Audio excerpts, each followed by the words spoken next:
जरूरी सूचना। देश में नीट परीक्षा का घोटाला 24 लाख बच्चों के भविष्य से जुड़ा है। रोज नए नए खुलासे सामने आ रहे हैं। अब ये घोटाला किसी एक इलाके तक सीमित नहीं रह गया है। ऐसे में घोटाले का सच जानने के लिए एबीपी न्यूज की अंडरकवर टीम ने स्टिंग ऑपरेशन का सहारा लिया है। नीट घोटाले के तार गुजरात के गोधरा से भी जुड़े हुए हैं। वहां किस मॉड्यूल के तहत पूरा खेल खेला जा रहा था, उसका खुलासा इस स्टिंग ऑपरेशन में होगा।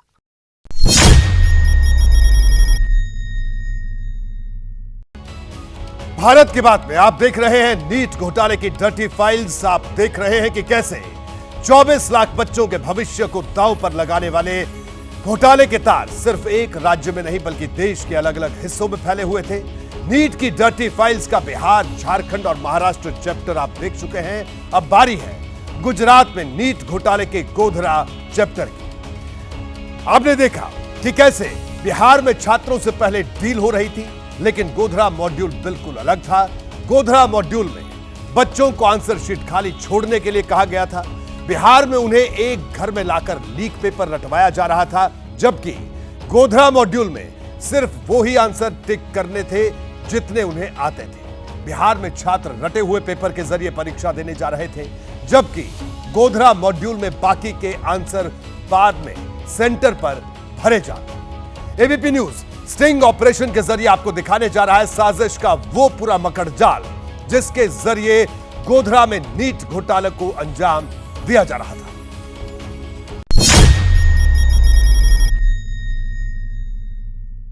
हम दोनों की बात करते हैं, आप हमें तो कुछ भी नहीं मिलेगा। मैं मिडिल स्कूल आपके नाम आपको मेरे को कुछ भी नहीं मिलेगा। स्टिंग ऑपरेशन में गोधरा मॉड्यूल का एक एक सच सामने आने वाला है। ये खत्म हो जाएगी एग्जाम तो बच्चे ब्लैंक छोड़ देंगे, जितना उसको पता है वो टिक करेंगे, बाकी ब्लैंक छोड़ देंगे।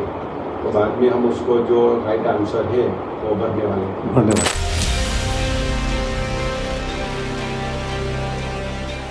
एबीपी न्यूज की अंडरकवर टीम ने गुजरात में इस ऑपरेशन को अंजाम दिया है। बच्चे के साथ क्या डील हुई है तो 10 लाख बताया था। एक एक करके घोटाले की जांच से जुड़े किरदार खुफिया कैमरे पर आएंगे और घोटाले का हर राज बताएंगे।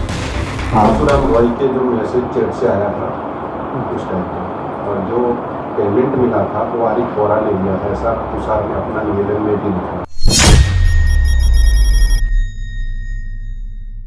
लेकिन सबसे पहले यह जान लीजिए कि नीट घोटाले का गुजरात मॉड्यूल क्या था। आरोपियों का ग्रुप देश के अलग अलग हिस्सों में पहले सेमिनार करता था। वहां पे आए बच्चों को देश विदेश की नामी कॉलेज में एडमिशन का झांसा दिया जाता था। कोचिंग सेंटर की मदद से नीट परीक्षा में शामिल होने वाले बच्चों को तलाशा जाता। फिर बच्चों को बताया जाता कि उनको परीक्षा के सेंटर के लिए जय जलाराम स्कूल का नाम भरना है। छात्रों से कहा जाता कि उनको उसी सवाल के जवाब लिखने हैं जो उनको आते हैं। जिनके जवाब नहीं आते उनको कॉपी में खाली छोड़ना होता था। परीक्षा खत्म होने के बाद स्कूल के प्रिंसिपल और टीचर स्कूल में ओएमआर शीट भर देते।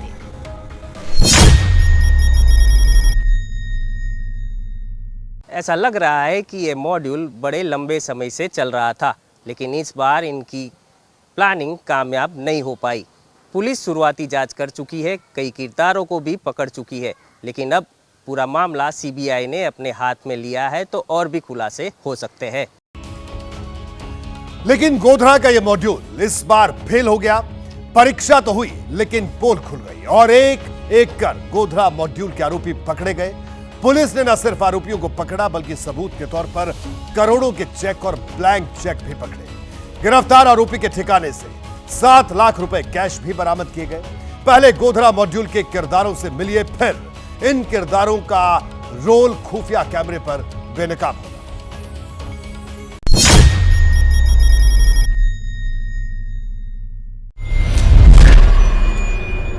जगह गोधरा, जिला पंचमहाल, राज्य गुजरात।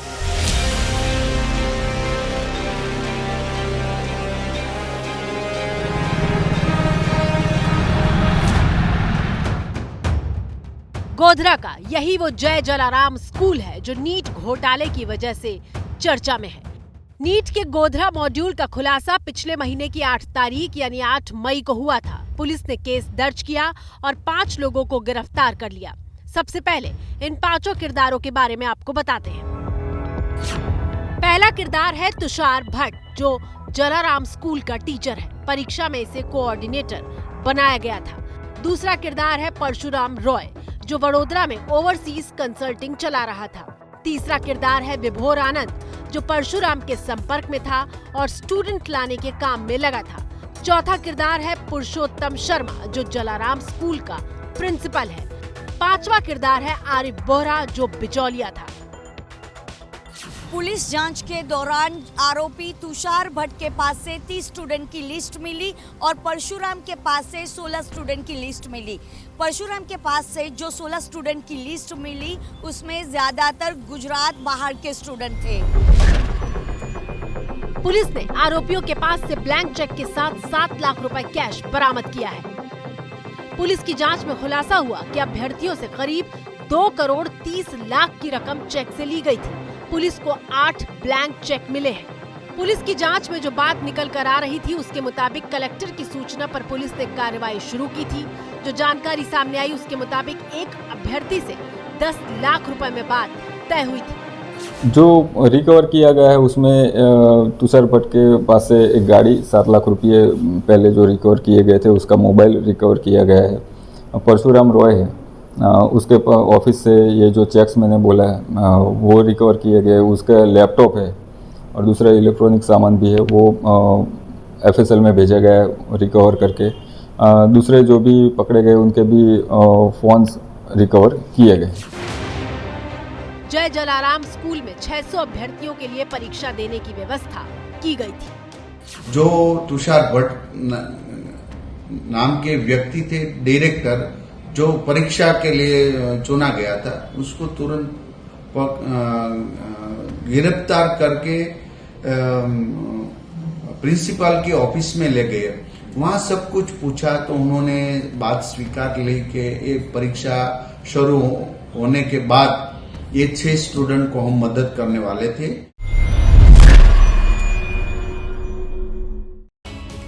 देखिए, घोटाले की पूरी साजिश और इस साजिश के हर तार को बारीकी से समझने के लिए बीपी न्यूज की अंडर कवर टीम सबसे पहले गुजरात के वडोदरा के डिस्ट्रिक्ट एजुकेशन ऑफिसर के पास पहुंची। डिस्ट्रिक्ट एजुकेशन ऑफिसर मणिलाल ने खुफिया कैमरे पर बताया कि ओपन कॉपी बाहर नहीं जा सकती थी, लिहाजा हेरफेर स्कूल में ही होना था। ओएमआर में बदलाव ये लोग उसी जगह करते जहां सीसीटीवी नहीं था। जिस अभ्यर्थी से डील थी उनकी कॉपी में खाली जगह सही आंसर लिखना था। इस काम के लिए अभ्यर्थियों के माता पिता से घोटालेबाजों ने पैसे चेक के जरिए लिए थे, लेकिन परीक्षा के दिन ही शिक्षा विभाग और प्रशासन की मुस्तैदी ने घोटाले का पूरा खेल खोल दिया।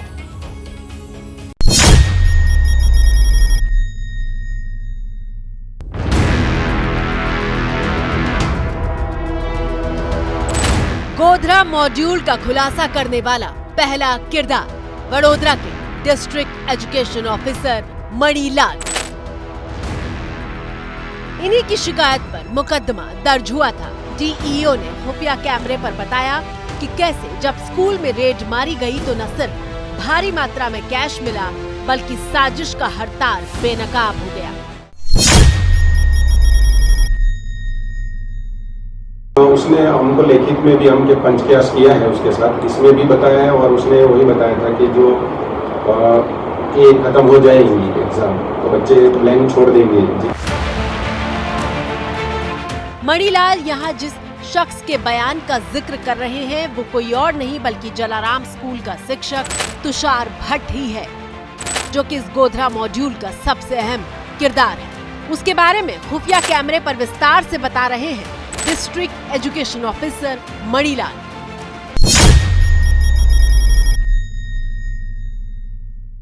उसने हमको लिखित में भी हमके पंचक्यास किया है उसके साथ, इसमें भी बताया है और उसने वही बताया था कि जो ये खत्म हो जाएंगी एग्जाम तो बच्चे ब्लैंक छोड़ देंगे, जितना उसको पता है वो टिक करेंगे, बाकी ब्लैंक छोड़ देंगे। तो बाद में हम उसको जो राइट आंसर है वो भरने वाले। हाँ, तो उसके एक जो बताया कि भाई बच्चे के साथ क्या डील हुई है तो 10 लाख बताया था। आगे पूछा कि कौन सी, तो उसने बताया कि जो 7 लाख रुपया है वो मेरी गाड़ी में कैश है। तो गाड़ी की जांच की तो उसमें से 2 बैग मिली, एक में 4 लाख रुपया था, एक बंडल था 500 का, और एक में 3 लाख बंडल था, 3 लाख के नीचे रखा था।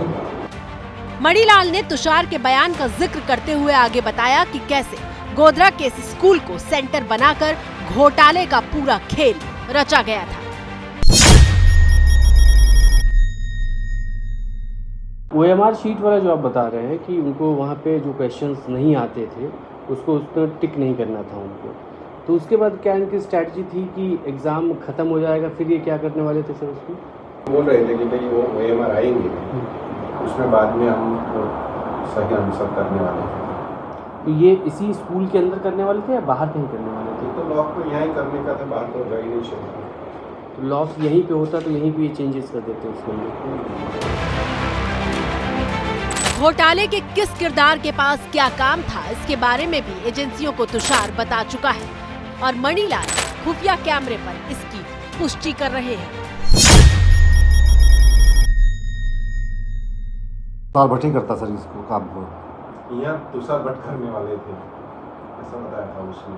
तो पेमेंट दिया था वो आरिफ बोरा ने दिया था सुबह, जैसा बोला था आरिफ बोरा। जो 3rd उसमें पर्सन है उसका नाम आरिफ बोरा है, मीडिएटर।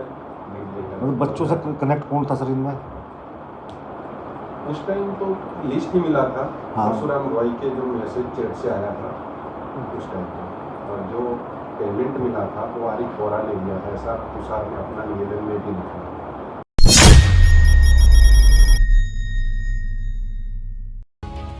देखिए, नीट घोटाले की पूरी जांच सीबीआई को सौंपी जा चुकी है। 24 जून को सीबीआई की टीम गोधरा पहुंची, तब पुलिस ने करीब 1000 पन्नों की फाइल में घोटाले की जांच का पूरा चिट्ठा सीबीआई को सौंप दिया। सीबीआई की जांच शुरू होने से पहले एबीपी न्यूज ने गोधरा में पुलिस अधिकारी से खुफिया कैमरे पर घोटाले का सच जाना। पंचमहल के डीएसपी एनवी पटेल ने खुलासा किया कि 40 से 50 लाख की डील एक अभ्यर्थी से की गई। अच्छे नंबर के लिए सेंटर की सेटिंग होती थी, रैकेट के जरिए अभ्यर्थियों तक घोटालेबाज पहुंचते थे। गोधरा वाले रैकेट का बिहार से भी कनेक्शन है। डीएसपी ने सभी किरदारों के आपस में कनेक्शन की पूरी कुंडली खुफिया कैमरे पर खोल दी।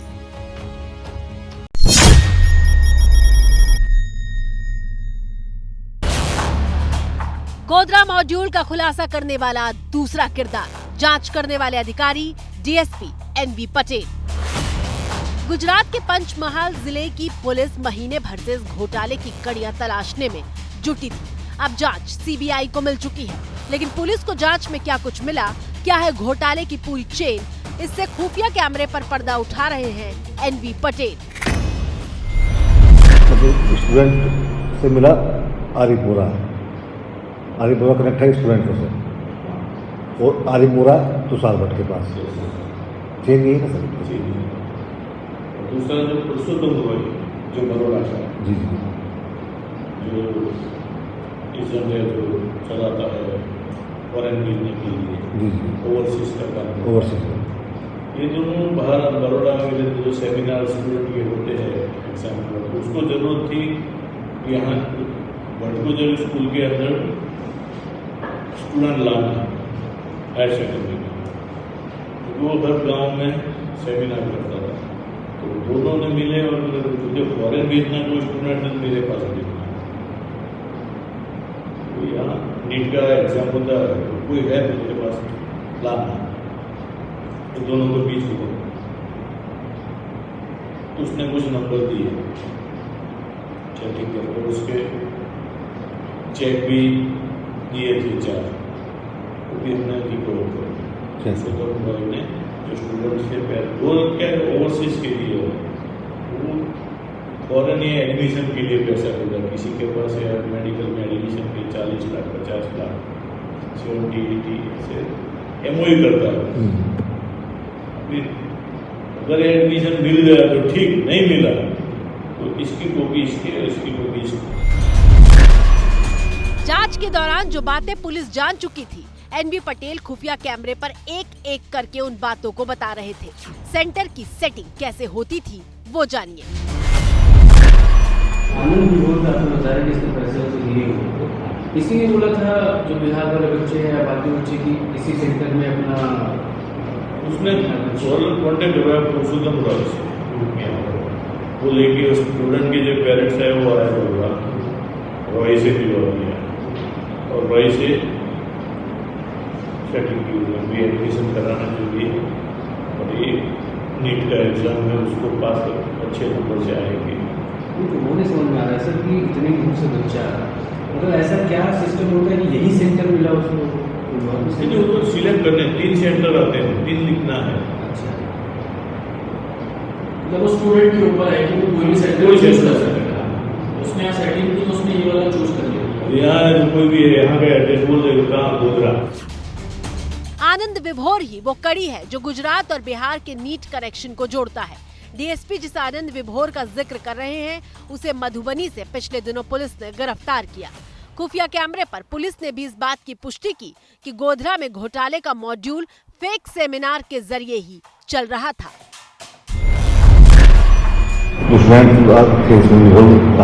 लिस्ट में नाम आया है, उनके पेरेंट्स से जो आपकी बातचीत हुई है वो क्या बोला सकते हैं, कैसे इनको टच में आया, क्या क्या हुआ है? बस वो सेमिनार करते हैं, हर जगह के सेमिनार होते हैं। सेमिनार में क्या करते थे? स्टूडेंट को बताया कि फॉरेन जाना है एडमिशन, उसके बारे में और उसी तरह से वो नीट के लिए खुफिया कैमरे पर अब तक 2 किरदारों के खुलासे आप देख चुके हैं। ये दोनों किरदार घोटाले की जांच से जुड़े हैं। अब आपको तीसरे किरदार से मिलवाते हैं।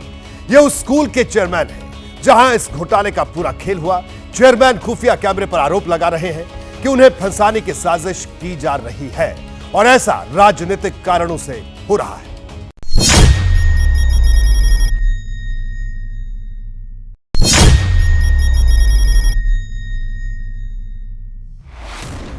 नीट घोटाले के इस गोधरा मॉड्यूल में जय जलाराम स्कूल के 2 अहम किरदार हैं। पहला तुषार भट्ट जो टीचर है और दूसरा पुरुषोत्तम शर्मा जो कि प्रिंसिपल है। इन दोनों किरदारों की वजह से ही गोधरा मॉड्यूल नीट घोटाले के बाकी मॉड्यूल से अलग है। सवाल ये कि क्या ये लोग पहले भी इसी तरह से परीक्षाओं में घोटाले को अंजाम देते थे या फिर ये पहली बार हुआ और खेल खुल गया। अब तक आपने जांच से जुड़े लोगों को खुफिया कैमरे पर बोलते देखा। अब खुफिया कैमरे पर बोलने की बारी है जय जलाराम स्कूल के चेयरमैन दीक्षित पटेल की। लास्ट में था ना तो तुषार भट्ट को पुरुषोत्तम को सामने बिठाया सामने, और तुषार भट्ट को इतना बताया कि 2-4 पढ़ी भी है निमानो, उन्होंने बोला कि ये मेरे साथ शामिल था। चेयरमैन दीक्षित पटेल प्रिंसिपल की गिरफ्तारी पर सवाल उठा रहे हैं। खुफिया कैमरे पर दावा कर रहे हैं कि पुलिस की थ्योरी गलत है। इन्होंने बोल दिया कि मेरे साथ शामिल था, इसीलिए उनको ये 4 मुद्दे से अरेस्ट किया। एक मुद्दा उनके घर का सीसीटीवी कैमरा डिलीट किया ऐसा बता रखे, उनके घर में मीटिंग हुई उसकी वजह से इनके साथ 4 तारीख को 10 से 12 बार बात हुई पुरुषोत्तम फटके और तुषार भट्ट की, इसीलिए। और चौथा मुद्दा एग्जाम खत्म होने के बाद दूसरे दिन 5 तारीख के बाद 6ठे दिन उनकी कोई भी एक हाईवे पे होटल है वहाँ पे इनके वो मिले थे। ये 4 वजह है।